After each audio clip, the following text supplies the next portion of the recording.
За одну смену через кабинет забора крови проходит более 60 доноров. В дни акции более 100. В Якутске на 1000 населения приходится 24 донора. Это неплохие результаты.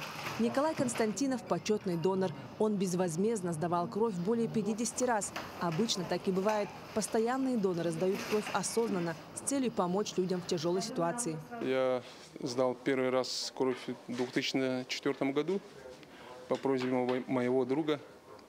У него мать попала в трудную ситуацию, я начал с 2004 года. Мой отец всегда являлся для меня примером, и он неоднократно тоже сдавал кровь. Он тоже попал в трудную ситуацию, перенес очень сложнейшую операцию, и мне пришлось сдавать кровь и для него. Пытаюсь стать примером для своих детей, для своего сына.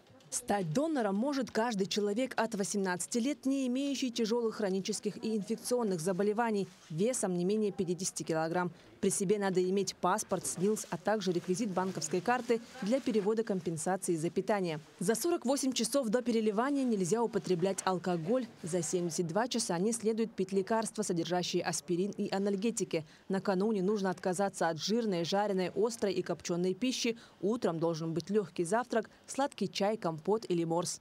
Постоянные противопоказания – это прежде всего гемотрансмиссивные заболевания, то есть те заболевания, которые могут переноситься с кровью.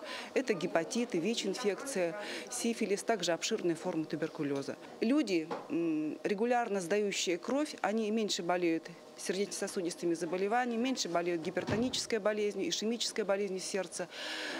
После сдачи крови улучшаются обменные процессы в организме. Кроме того, обновляется кровь, костный мозг вырабатывает новые клетки крови, то есть происходит обновление всего организма.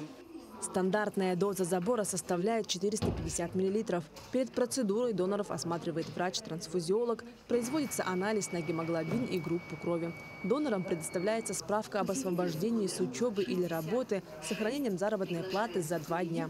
Акция продлится до 21 апреля включительно по адресу Петра Алексеева, 87. Марферина Алексеева, Иван Саркаумов, Якутск.